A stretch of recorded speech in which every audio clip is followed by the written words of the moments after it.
try to fly.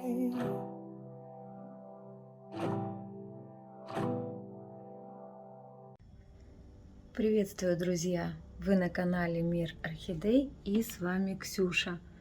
Немного я задержала выход очередного ролика, и все потому, что я заболела.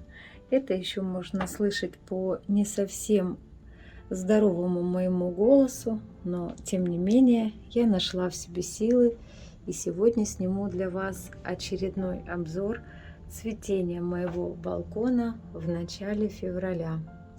У нас сегодня за окном потрясающий солнечный день, который поможет нам раскрыть всю красоту моего балкончика.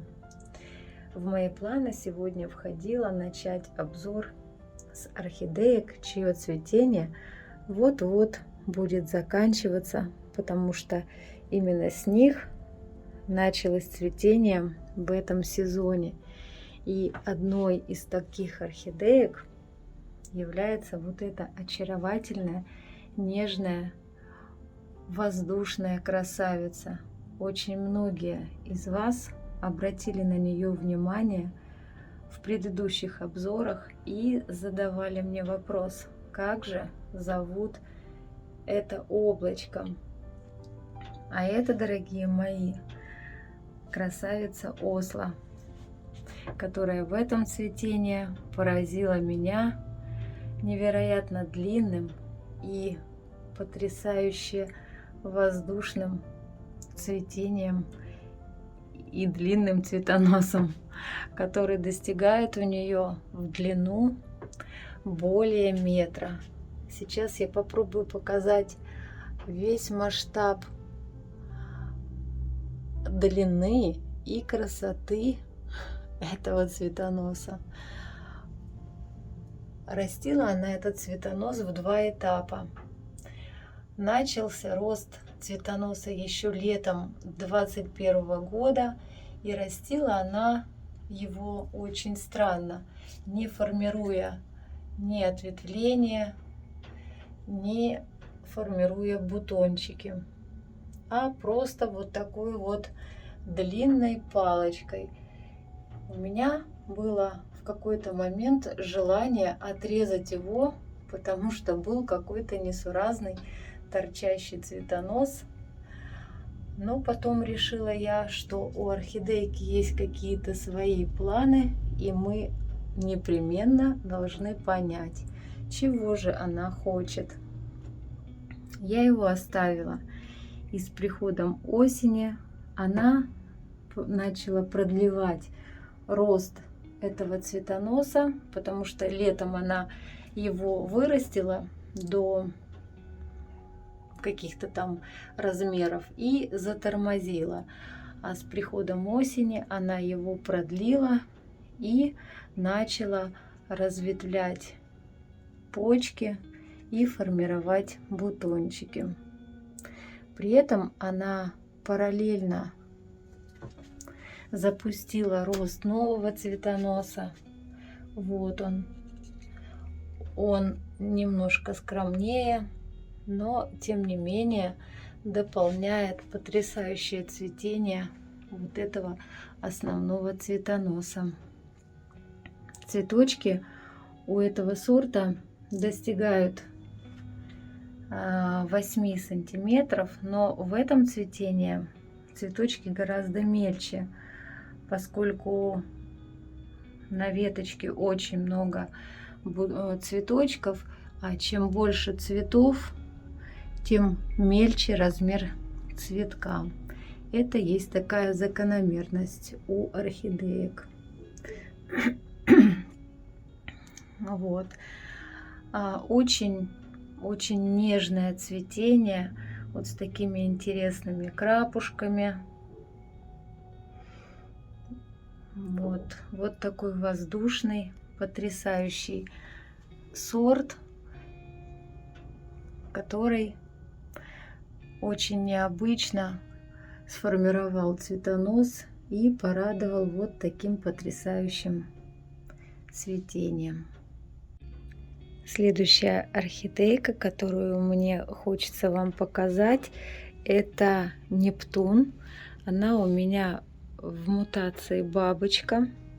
Вот такая яркая малиновая красотка, которая немножечко теряет свою сочность с продолжительностью цветения.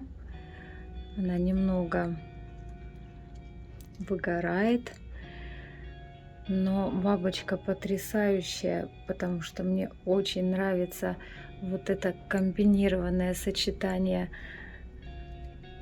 однотонных петалей с венозными сепалиями. В моей коллекции практически нету венозников, потому что, ну, это немножко не мое. Хотя не исключено, что когда-нибудь я рассмотрю и эти расцветки орхидей. Но на сегодняшний день у меня буквально парочку орхидеек с венозным рисунком. Одна из них Нептун. Цветет она довольно всегда тоже обильно. Сейчас это цветение на один цветонос и одну боковую почечку. Совсем недавно она раскрыла все свои бутончики, поэтому еще пока довольно сочная, яркая, насыщенная. Доращивать любит цветоносы, продлять свое цветение. Бабочка не очень крупная, порядка 7 сантиметров. Цветочки всегда так довольно плотно посажены друг к другу. И вот такой вот получается рой бабочек. Очень красивая орхидейка. Следующая красавица вот с таким потрясающим каскадищем крупноцветковых бабочек. И сорт называется вот так вот. Показываю вам бирочку от садовника. И видите, да, в конце написано пилорик, потому что садовник заявляет этот сорт как пилоричную мутацию. Покупала я ее взрослой в размере 3,5, огромной уже взрослой орхидейкой. Она сейчас, видите, вот растит новый листик. При поливе я заметила, что многие орхидейки уже запустили рост новых листиков, пошли в вегетацию. Видимо, увеличение светового дня они уже чувствуют, приближение весны ощущают, поэтому раскукливают корешки, начинают запускать рост новых листиков, и это, конечно, очень радует. Этот сорт в этом году у меня не запустил рост нового цветоноса, а пробудил две мериместемные почки с двух старых цветоносиков и сформировал вот такой потрясающий, просто шикарный каскад из крупноцветковых бабочек. Да, этот сорт крупноцветковый. Размер цветочка достигает 9 сантиметров. Если петалии вот развернуть. Кстати, у садовника на фотографии бабочка прям с сильно раскрытыми боковыми петалиями. Фотографию садовника прикреплю, но здесь небольшой есть такой обман, что ли, потому что эта бабочка цветет всегда с немного полузакрытыми боковыми петалиями. Сначала я думала, что она у меня впервые, когда процвела, это было тоже зимнее цветение. И когда я увидела, что боковые петали вот такие вот немного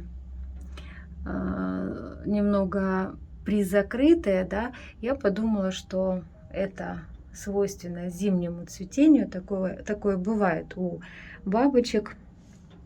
Но когда она у меня летом процвела она точно так же.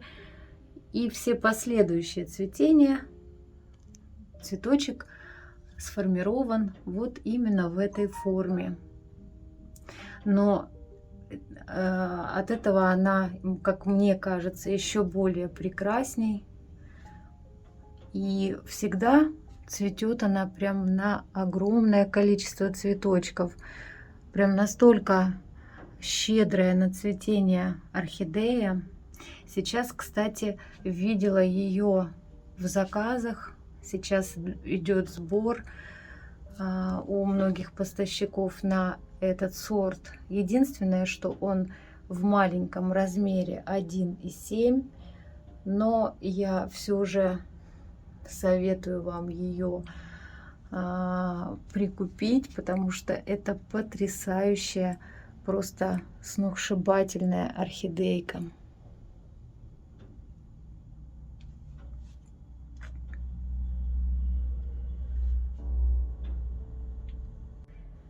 Следующую красавицу, которую хочу вам показать, это потрясающие малыши Эквестрисы Оранж. Мы с вами на канале, помните, спасали от гнили сухой, с которой пришла ко мне орхидейка. И она не только восстановилась, но и зацвела и продемонстрировала мне свое потрясающее цветение.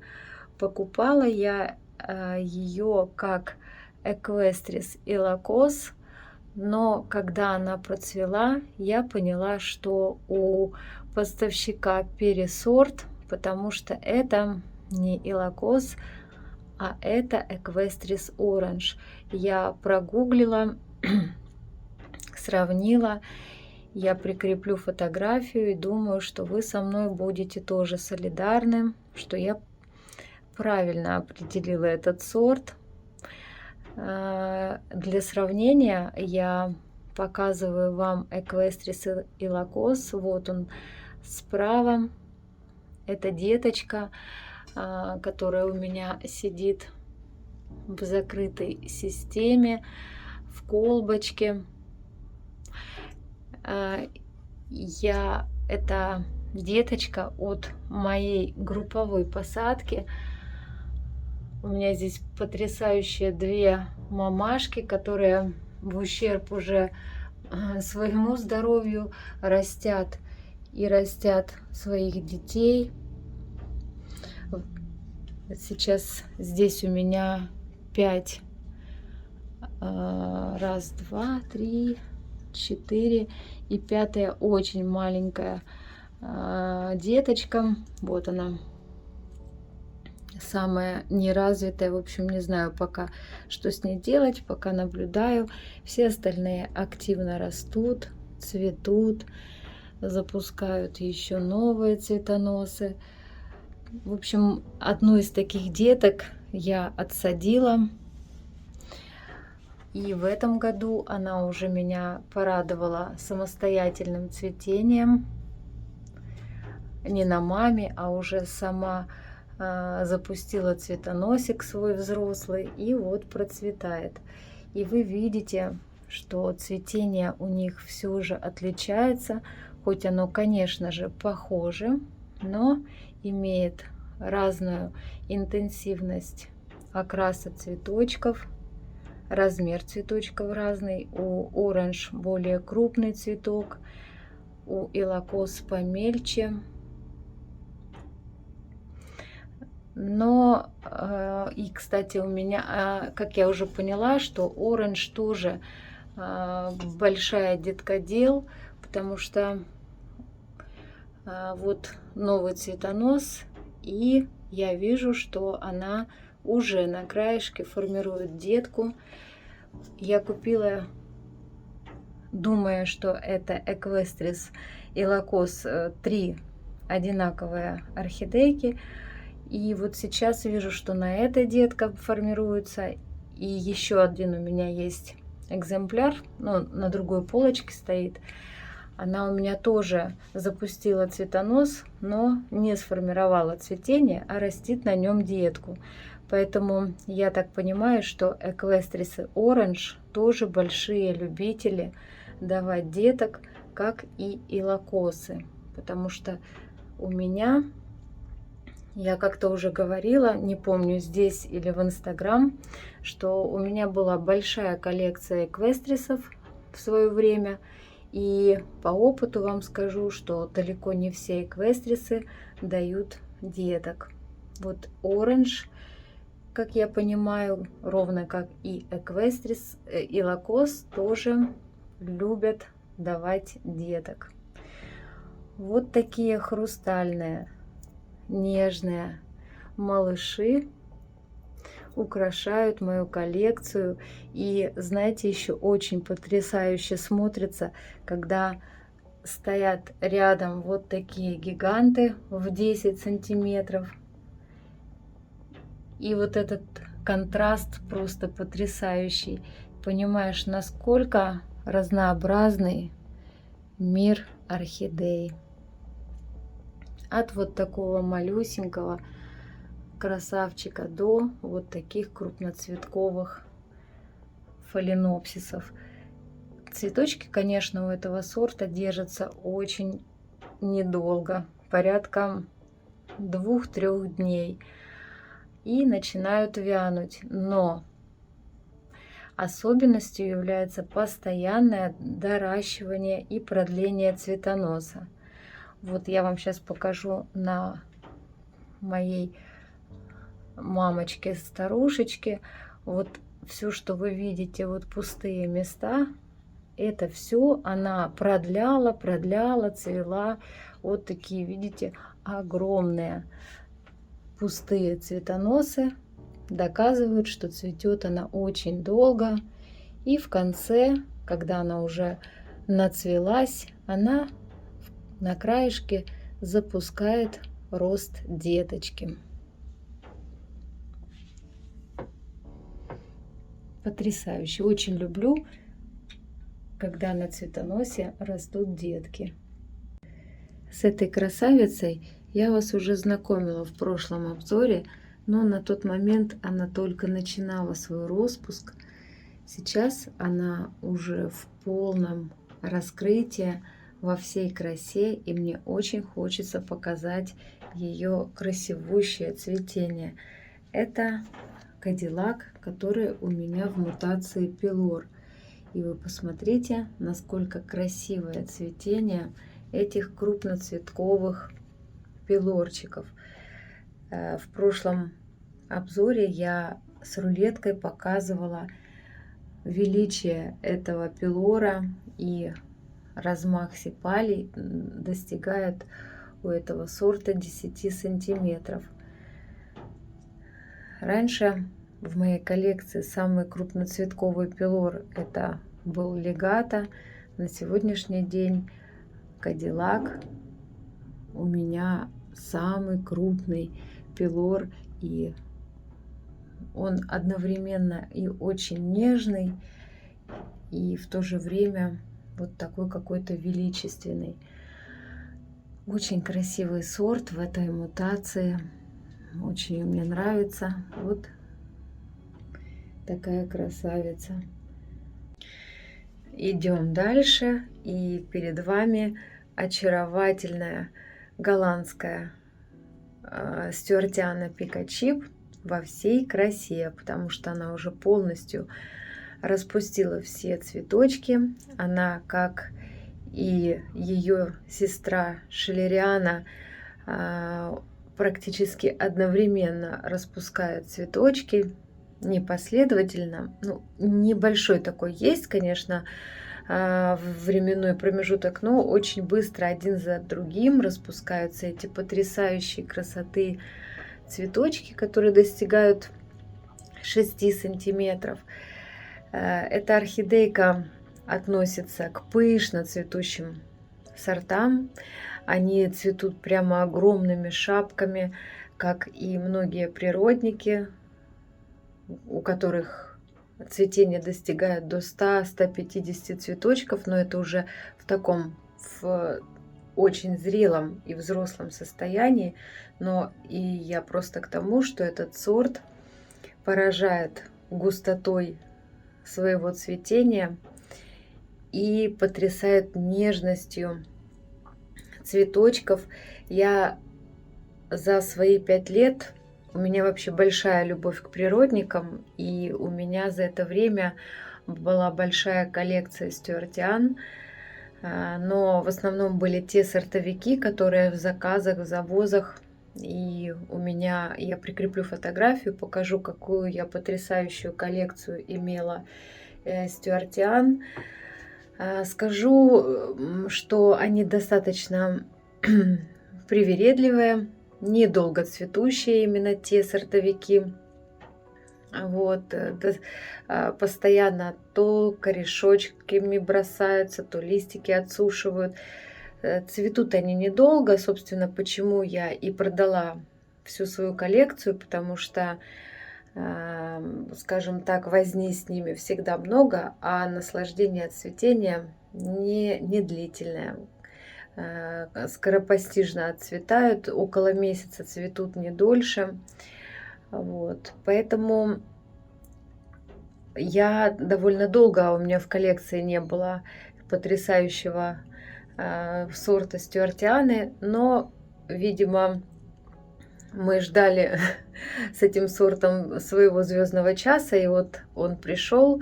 В моей коллекции теперь есть стюартиана Пикачип. Считаю, что этот сорт, если и немножко уступает по красоте цветения, да, то есть, может быть, он чуточку проще смотрится, чем те сортовики, но он более вынослив, более длительно цветет, поэтому вполне как альтернатива тем сортовикам, кто уж очень сильно любит природники вот такого плана цветения, а я очень люблю, то это хорошая замена для нас, орхолюбителей и любителей вот таких природников. Потрясает красота его мраморного листа, очень красивый мраморный окрас, листики довольно длинные, не очень широкие, но достигают где-то 30 сантиметров, и цветочки вот с такой потрясающе красивой губкой в форме якоря, крапушки вот такие очень насыщенные, веснушечки. Ну, в общем, очень красивый сорт. Это у него первое домашнее цветение. Я этот кустик вам показывала в одном из роликов про обработку первичную. Вот это уже он у меня зацвел. И я уверена, что все последующие домашние цветения будут еще более зрелищные. Ну, и хотя и это очень красиво, это цветение, ну, на приличное количество цветочков. Здесь 2 цветоноса. Сейчас попробую вам показать. Вот 2 цветоносика. Но знаю, что этот сорт способен и на большее цветение, поэтому буду ждать очередную партию огромного количества цветочков.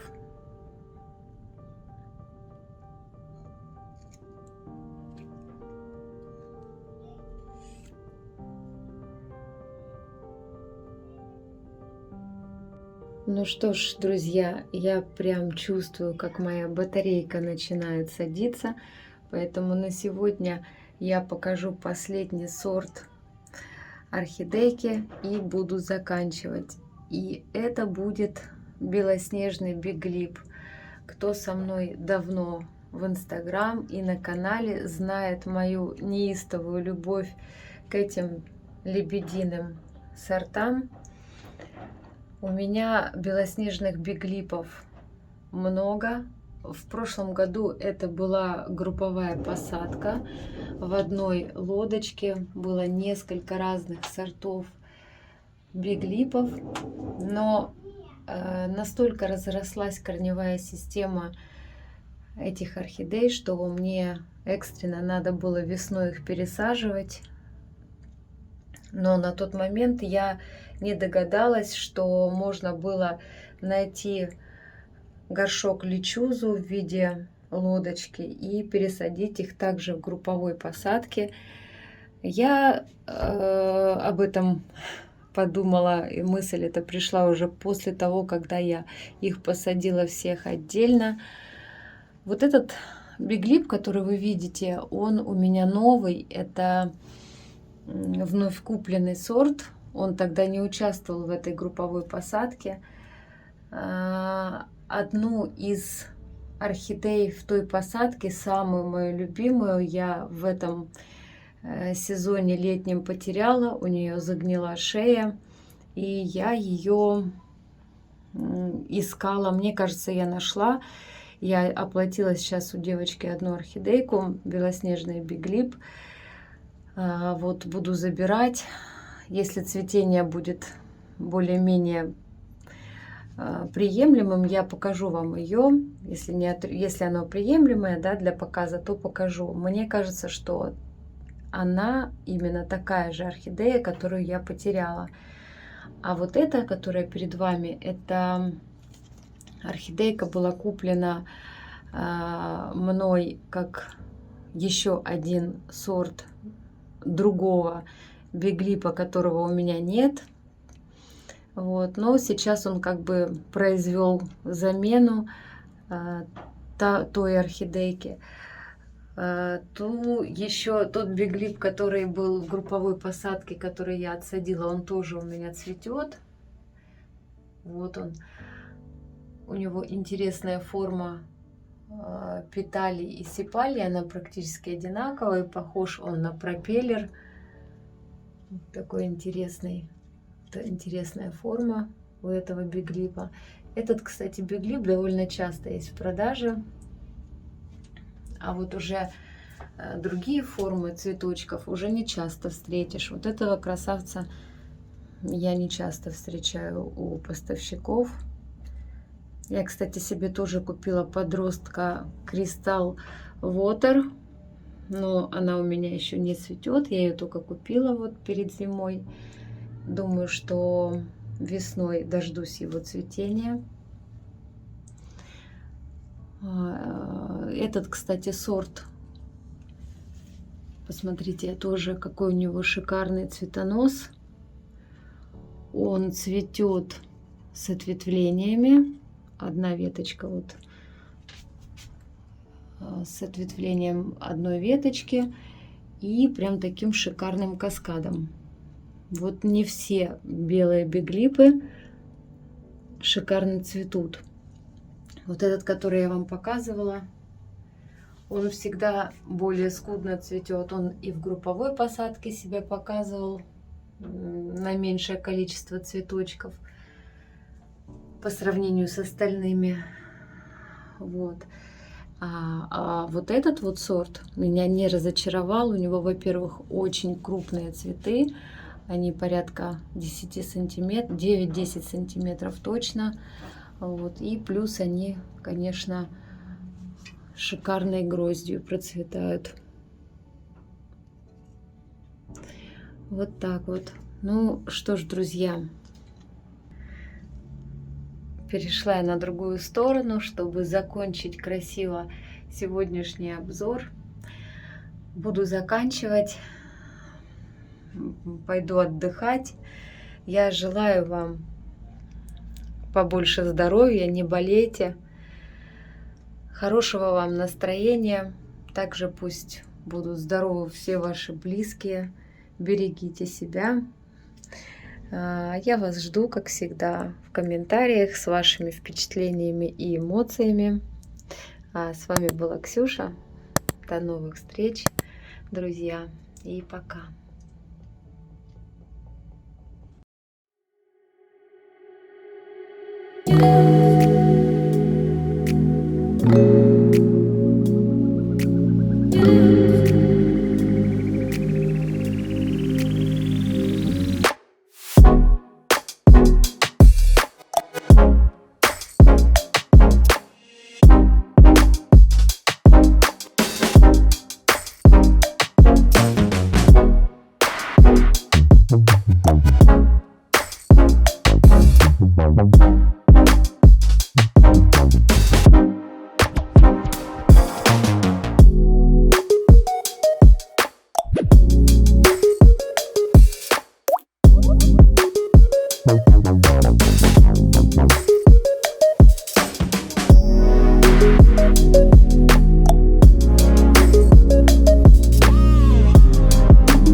Try to fly